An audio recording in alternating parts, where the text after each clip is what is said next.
একটু আগেই মানবিক কল্যাণের কথা তিনি আলোচনা করছিলেন। সত্যিই তিনি পেশাগত দিক দিয়ে চিকিৎসা ব্যবস্থার সঙ্গে যুক্ত থাকলেন, সমাজের বিভিন্ন স্তরেই তাকে কাজ করতে দেখেছি। তাই তাকে প্রথমেই এই উদ্যোগের জন্য শুভেচ্ছা জানিয়ে আমি দু চারটে কথা বলে আমাদের এখানে আমাদের সম্মানীয় বিধায়িকা শ্রীমতী শম্পা ধারা উপস্থিত আছেন, সাইবার ক্রাইম থানার আইসি সাহেব, এসআইগণ এবং অন্যান্য যারা বিশিষ্ট মানুষজন রয়েছেন, প্রত্যেককেই বিজয়ার শুভেচ্ছা, প্রীতি, ভালোবাসা জানিয়ে দু একটি কথা বলি। এই nursing home and hospital association বিজয়ার অনুষ্ঠান করেছে এবং আলাস সাহেব যেটা বললেন যে বিজয়া মানে তো শুধু বিষাদ নয়, মায়ের বিদায় হয় না। আমরা যেটা করি বাড়ি থেকে কন্যা বিদায়ে, যেমন বাবা মা আত্মপরিজন যারা থাকেন প্রত্যেকেরই দুঃখ কষ্ট হয় বাড়ি থেকে, বাড়ির মেয়ে যখন শ্বশুরালয়ে যান বা যে কোনো ক্ষেত্রে। কিন্তু অমৃত যাত্রার মতো তো নয় এটা। এই যাত্রা হচ্ছে পুনরাগমনেও চ, আবার তুমি ফিরে আসবে এবং আসো। যুগ যুগ ধরে আমাদের রীতি অনুযায়ী মা দুর্গা যান, কিন্তু দীর্ঘ প্রতীক্ষার পরে বছরে আবার তিনি সপরিবারে পিতৃগৃহে ফিরে আসেন।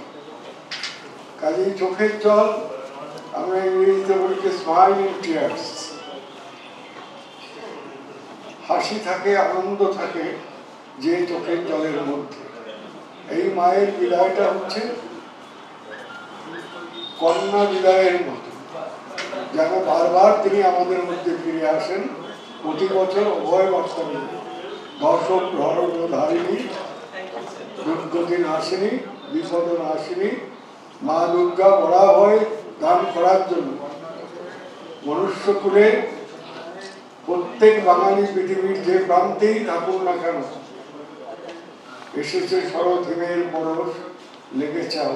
যখনই শরৎ আসে, শারদীয়ার সঙ্গে কাশফুলের দোলায় দোলায় শিউলির ফুলের গন্ধে মায়ের আগমনী বার্তা যখন আমরা পাই, পুজোর 1 মাস 1.5 মাস আগেই সমস্ত বাঙালির অন্তর তখন পূর্ণ হয়ে যায় একটা নতুন আনন্দে, যে আনন্দের জন্য দীর্ঘ প্রতীক্ষা হয় বছরের বাকি মাসগুলো। তাই আমরা বলি, বাজলো তোমার আলোর বিনা মাতরে ঘুম। আজকে 2 মাস পর্যন্ত মায়ের আগমনী নিয়ে আমরা আনন্দে বিভোর হয়েছিলাম, এখনো আছে। কারণ কি, হেমন্তের শারদীয়ার পরেই, শরতের পরেই হেমন্ত, হেমন্তের এই হৈমন্তিক বাতাসে এরপরেই আসবেন মা কালী, মা জগদ্ধাত্রী পুজো, পরপর পরপর। এভাবে 12 মাসে 13 পার্বণ নিয়ে বাঙালির যে পর্বগুলো আরম্ভ হয়। আমরা জানি দুর্গা পুজোটা আপনার পুজো নয়, এটা উৎসবে পরিণত হয়েছে। যে উৎসবের মধ্য দিয়ে আপামর মানুষ, সমস্ত শ্রেণীর মানুষ, জাতি ধর্ম নির্বিশেষে সকলের ব্যবসা বাণিজ্য, কাজ কর্ম, ভাবনা চিন্তা, জ্ঞান মনন সবকিছু ধাবিত হয় যে উৎসবকে কেন্দ্র করে। গত বছরে কাগজে পাওয়া একটা খবর অনুযায়ী প্রায় 80,000 কোটি টাকার ব্যবসা হয়েছিল দুর্গোৎসবকে কেন্দ্র করে। Not a matter of joke.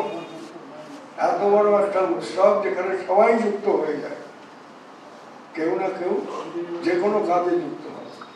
তাই আমরা অপেক্ষা করি দুর্গাপুজোর জন্য, দুর্গোৎসবের জন্য। আমাদের মা, যাকে আমরা মা দুর্গা হিসেবে দেখি, আমরা বলি যে তিনি আসেন, তিনি বিরাজ করেন, তিনি মঙ্গল, মানে তুমি মঙ্গল করো নির্মল করে মলিন মর্ম মুছায়। তুমি কোন আলোতে প্রাণের প্রদীপ জ্বালিয়ে তুমি ধরায় আসো। মা এই পৃথিবীতে আসেন প্রাণের প্রদীপ জ্বালিয়ে। রবীন্দ্রনাথ বলেছেন, তোমার এই যে বারবার আসা, তুমি কোন অর্থে? প্রাণের প্রদীপ জ্বালিয়ে। প্রত্যেকের মনে প্রাণে দুর্বল সবল ধনী দরিদ্র প্রত্যেকের প্রাণেই নতুন করে প্রাণ সঞ্চার করে আলোর পত্রিকা হয়ে আলোর বৃত্তের দিকে যিনি নিয়ে আসেন তিনি তোমাদের। তাই আমরা বলি যেরকম বিজয়ের অনুষ্ঠান চোখের জল মুছে দিয়েও বলা যায় আবার তিনি আসবেন, আমরা আনন্দে উদ্ভাসিত হব, আপ্লুত হব। তাই আপনাদের নার্সিংহোম অ্যাসোসিয়েশন, যারা হসপিটাল অ্যাসোসিয়েশন এবং সাইবার ক্রাইমের যারা অফিসার এসেছেন, আজকে প্রত্যেকে মিলি আমরা মায়ের আগমনী এখন আর বিদায় নয়, আবার আগামী বছরের জন্য আমরা যেন আগমনীর অপেক্ষায় থাকি। তিনি আসবেন এই আশায় শক্তি সঞ্চার করে, যা দেবী সর্বভূতেষু মাতৃরূপেরও সংস্থিতা শক্তিরূপেরও সংস্থিতা। তুমি শক্তি দিয়ে যাও সব মানুষকে। প্রত্যেক বছরই আমাদের প্রার্থনা, প্রত্যেকের হৃদয়ে শক্তি দাও, প্রত্যেককে সোজা হয়ে দাঁড়াতে দাও, প্রত্যেককে মানুষ হতে দাও এবং নিয়ম শৃঙ্খলার মধ্য থেকে আইন কানুন মেনে আমরা যেন প্রত্যেকেই মাকে বরণ করতে পারি, প্রত্যেকটা পুজো এবং উৎসবে অংশগ্রহণ করতে পারি, এই আশা নিয়ে আজকে নার্সিংহোম অ্যাসোসিয়েশনের যে উদ্যোগ, তারা ভালো কাজ করছেন, মানুষের সেবা করছেন। আর আমরা কি বলি, ঈশ্বর বলে যদি কেউ কোথাও কেউ থাকেন, তিনি খোদা হতে পারেন, ভগবান হতে পারেন, গড হতে পারেন, যে কেউই হোক না কেন। তারপরেই এই বিশ্ব চরাচরে আমাদের পরিচিত গণ্ডিতে আমরা ঈশ্বর বলে মানি ডাক্তার। যে ডাক্তার আত্মবিরুদ্ধ অবস্থায় পাশে দাঁড়িয়ে বলেন কোনো চিন্তা নাই, আমি আছি। সেই ভগবানকে নিয়ে যারা কাজ করেন বিভিন্ন প্রতিষ্ঠানে, হাসপাতালে, তারা নিঃসন্দেহে আমাদের পূজনীয় লোক। তাদের কাছে একটাই অনুরোধ করবো, সেবার নামে কথা বলবেন। আমি বলি যেখানে কেউ কথা বলে না, মাস্টার ছিলাম তো, ধমক দেওয়ার অভ্যাস পুরো আছে, সবাইকে দিয়ে দিই। আপনাদের কাছে একটাই অনুরোধ, যারা এই অ্যাসোসিয়েশনের সঙ্গে যুক্ত, একটা কথা মনে রাখবেন, আপনারে লয়ে বিব্রত রহিতে আসে নাই কেহ আমনি পরে, সকলের তরে সকলে আমরা, প্রত্যেকে আমরা পরে।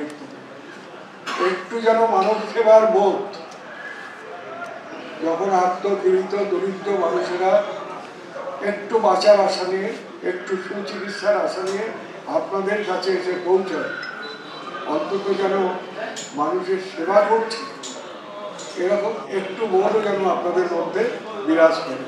অন্যথায় কি হবে? অন্যথায় হবে এটাই, বিশ্বাস নষ্ট হবে। আর বিশ্বাস আর মর্যাদা যদি নষ্ট হয়ে যায়, মানুষের কিছু থাকে না। তাই আমার এখানে যারা আছেন প্রায় সবার চাইতেই আমি বয়সে বড় আমার মনে হচ্ছে। তাই এটাই আমি বলবো, যিনি যে পেশাতেই থাকুন, এর চাইতে ভালো জায়গা আর হয় না স্বাস্থ্যক্ষেত্রের মতো। যারা মানুষকে ভগবান বলে মনে করে এখানকার মানুষদের, তাদের যেন অন্তত একটু লক্ষ্য রেখে পরের কারণে স্বার্থ দিয়ে বলি, জীবন মন সকলই দাও, একটু নিজস্ব স্বার্থ বলি দিয়ে যেন পীড়িত মানুষগুলোর সেবা আরেকটু যত্ন করে করতে পারেন, এটা দেখবেন। আমার এই অনুরোধ, অর্থ উপার্জন করতে হবে, কিন্তু সেই অর্থ উপার্জনের লোভ এবং লালসার যেন একটা মাত্রা থাকে। মাত্রাহীন হয়ে গেলে তিনি নিজে ডুববেন, সমাজকে ডোবাবেন, অন্য লোকদেরও বিপদগ্রস্ত করে দেবেন। এটা আমার উপদেশ নয়, এটা আমার মনে হয়েছে, আমার মনের ভাবনা। আপনাদের অ্যাসোসিয়েশনের সঙ্গে উপযুক্ত মানুষদের বললাম, করেন না আপনারা, অনেকেই অনেক কিছু করেন না, যেটা করতে পারেন সেটাও করেন না। ডাক্তার শৈলেন মুখার্জি বর্ধমানের ডাক্তার ছিলেন, ভগবানের মতো 5 টাকা ভিজিট দিতেন। বর্ধমান জেলার বহু লাইব্রেরি, বহু স্কুল, বহু প্রতিষ্ঠান সমাজ সেবামূলক বা কল্যাণমূলক মানুষের কল্যাণে উন্নীত হয়েছিল। বহু ক্ষেত্রে তার দান আছে, যিনি তৈরি করে দিয়েছিলেন। বিবেকানন্দ কলেজ আজকে বর্ধমানে প্রথম 1 লক্ষ টাকা সেই কলেজে তিনি দান করেছিলেন। তাহলে যারা আয় করেন এবং সদর্থে ব্যয়ও করেন মানুষের কল্যাণে। আজকে তো বহু ডাক্তার বর্তমানে, প্রত্যেককেই আমি সম্মান এবং শ্রদ্ধা জানিয়ে বলছি, বহু টাকা 100-150 পেশেন্ট দেখে। কি করে দেখে আমি জানি, শুনি 100-তে নাম, 110-এ নাম, 120-তে নাম, দেখেই যাচ্ছেন। তারপরে উনি করছেন, এই করছেন, সে করছেন, অনেক টাকা রোজগার করছে।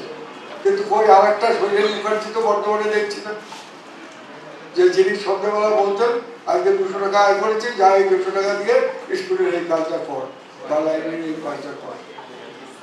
এটা সমালোচনা নয়, আমার এখন যা দেখি শুনি তাই বলি। আর কে কি মনে করলেন আমার কিছু যায় আসে না। আমার তো আপনাদের কাছে কিছু চাওয়ারও নেই, পাওয়ারও নেই, যেটা পাওয়ার পেয়ে গেছে। শুধু বলার এই যে বর্তমানে এত বিখ্যাত বড় বড় ডাক্তার, আর কি কোনো 5 টাকা ভিজিটে শৈলেন মুখার্জির মতো সর্বস্ব দিয়ে এত প্রতিষ্ঠান তৈরি করে গেছেন মানুষের কল্যাণে। এত দ্বিতীয় ব্যক্তি কেউ আসছেন না সামনে।